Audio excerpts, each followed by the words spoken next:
1% of dudes rapping, they ain't nice as me. 98% ain't live the same type of life as me. The judge gave me life and then they sent me where the life is be. That level 4 with depth and vice, the type of stuff they like to see. Two choices, fight or flee. I refuse to die a chump. I never been a mark, but damn, it's scary when that riot jump. I seen dudes cry, get pumped, and some sexually brutalized. Knew a dude who lost his life and he was only doing 5 year-long racial fights when homie all you do is ride. Lonely days and nights up in a hole causing suicide. From the moment you arrive, you see the Mexican mafia, AB skinheads with big giant swastikas, pro-black philosophers, the BGF, the Kumi, and Muslims who will murk you from the nation to the Sunni. That MS was loony, quick to ride up on they rival. Even Christians went to church, hide knives up in a Bible. Political and tribal, the Crips and Damus, the Long Beach, the Hubs and the Dubs and the Grooves, the IE, the Bakersfield, the Dago Pyrus, the Hustlers quick to roll, the gangsters gon' move, whatever click you choose. Say what's cracking, YouTube? It's your boy 16 to Life, and I'm back like I'm on a parole violation. You're down. Now, for those of y'all that's new to my page, in 1994, I got arrested. I was eventually sentenced to 16 years plus life, and I served 24 years straight in the California prison system. Yeah, that was me gassing right there on that intro. And if you want to get that song, it's available only on a 10-song EP that you can get only from me on a digital download. If you're interested, hit me up on my email, 16tolifemusic@gmail.com. Cash App, PayPal, or Zelle me $20, and I'm going to get it right to you. Also, you can check out more of my music. Just type in 16 to Life gas stations, and a lot of my music will pop up there. And if you're new to the channel, man, I highly suggest you go check out some of my older content. Go to my playlist. It's called Binge Watch the Best. I got riot stories, I got hilarious funny stories, DP stories, cats getting the boop bop boop bop, all that stuff put on them, man. I'm telling you, you're gonna love it, man. Binge Watch the Best. Now let's hop right up into this video, man. So yeah, you see the topic. Southern politics are only for Southerners. And so today I'm talking about almost from the, no, not almost from the very first time I've told a story about being at California Men's Colony East Yard, or a prison known as CMC East. I've had people who claim or represent to be Southsiders in the comments say, hey, chill, you know, that prison's no good, you're not supposed to go there, that prison's a bad yard, so on and so forth. I say you had individuals represent themselves as Southsiders because honestly, I've realized that over doing YouTube for 5 years or whatever, we really don't know who is in the comments, right? I've never had a person who was black, or I don't recall a Northerner, even though it's in their structure as well, that they can't go to CMC. I've never had them come and say, hey, chill, man, you're no good, or that prison is no good, so on and so forth. You know, that only applies to those who did time as a Southerner, right? And I do find it interesting and intriguing that, and I have mentioned several times that around 2016, once the End All Hostilities Act was put into place, they started releasing these dudes who had juice with all cars from the Pelican Bay SHU. You had one dude who had the juice with the Southsiders, hit CMC East, a prison at the time when Southsiders who stayed there for longer than 72 hours were deemed no good. This individual hit CMC East, and this is not a story that was shared with me. This is something that I was there for and I witnessed personally. A dude hit CMC East who had the juice for the Southsiders.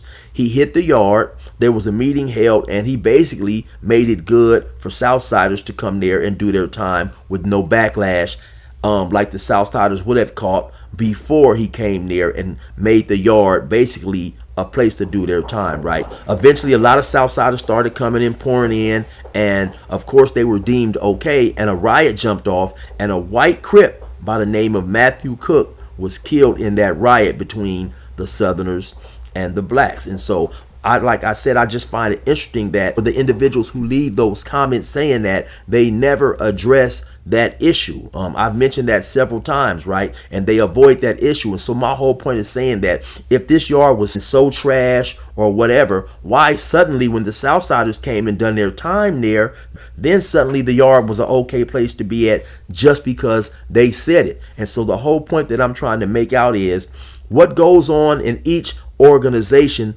only pertains to that particular organization and those who do time under that organization. I've never functioned as a Southsider, so the rules that apply to those individuals only apply to those individuals. Before California Department of Corrections instituted what's known now as the 50-50 yards, if a dude went PC, let's say he goes PC in 2003, then they're not going to send this dude to a general population yard later on down the line in 2007. Once you went PC, you would only go on yards that the California Department of Correction recognized as PC yards. There was no going back and forth, so on and so forth, right? And so if people happen to catch the story that King Nico done recently when he talks about why he chose to stay on a 50-50 yard, because in the thinking of the California Department of Correction, they was not going to let the inmates or convicts dictate what prisons they will and will not go to. And so in the story, King Nico mentions that the counselor is telling him that he's going to a particular prison. I forget the name of that prison, but King Nico tells him, hey man, that prison is a 50-50 yard. Can I go to another prison?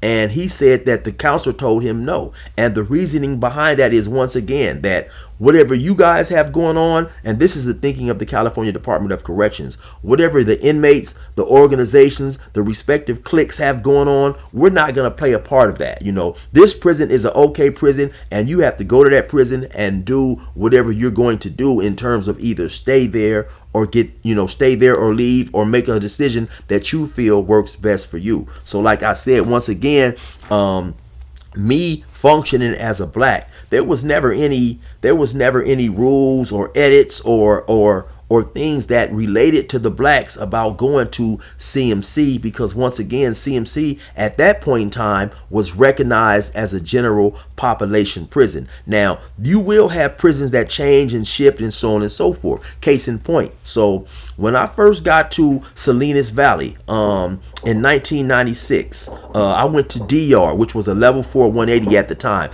Back then, Salinas Valley had, I believe, 4 yards, A, B, C, and D. You had D yard and C yard, which was 180s, and then A yard and B yard was 270s.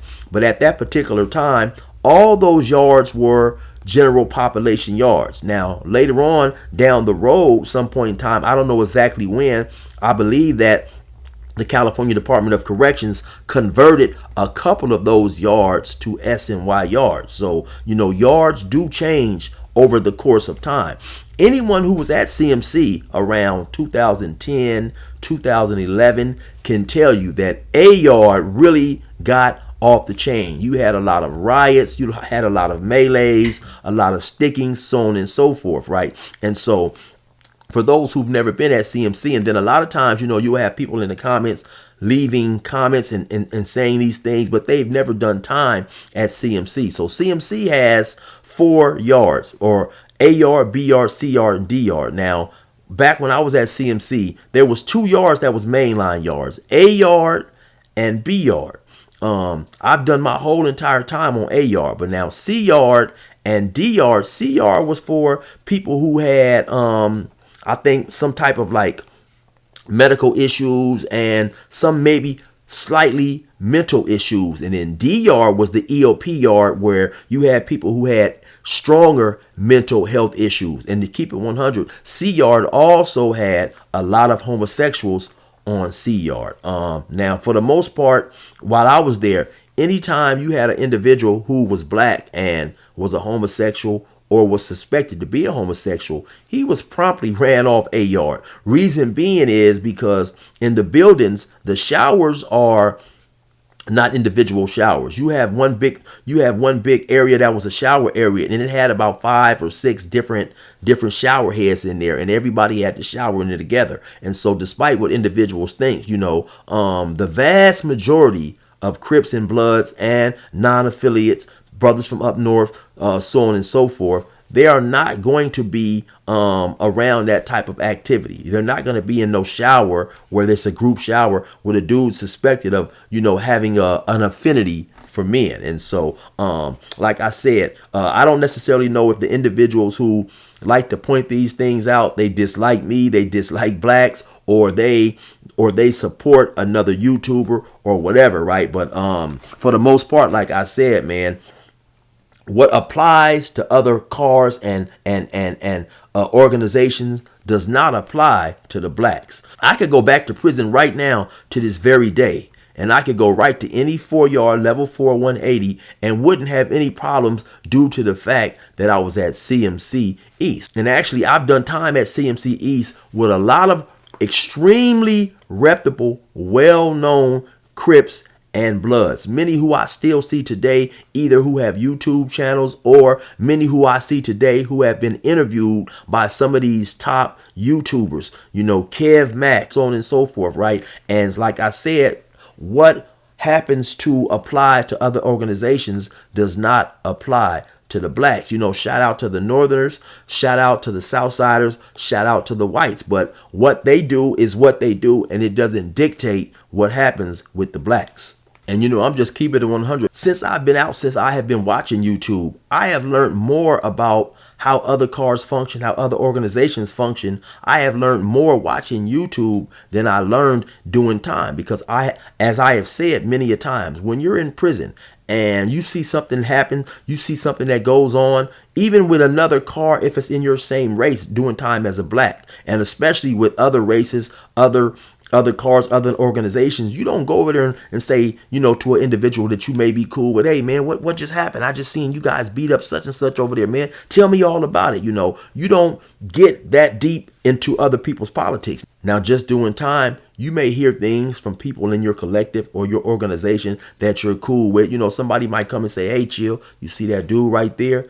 That dude is the top dog for a particular organization because you're in the building with him. So, hey, man, you know, just, you know, keep your eye on that guy, or so on and so forth, right? You may hear things like that. You may hear things about the functioning of other organizations. But like I said, and I've said many times, unless you function with that particular organization, you really don't know the inner workings of another organization, you know. And I just say this to say that, in my opinion of doing YouTube, you know, a lot of times Crips, Bloods, blacks in general, Kumis, non-affiliates, so on and so forth, right? In my opinion, we catch a lot of flack, and there are often mistruths being spread about the way that Crips, Bloods, Kumis, brothers from up north, down south, so on and so forth, like I said, about the way we function. You know, one thing I definitely believe that kind of hurts us, and that kind of keeps a lot of that stuff alive, is there are so many different cars,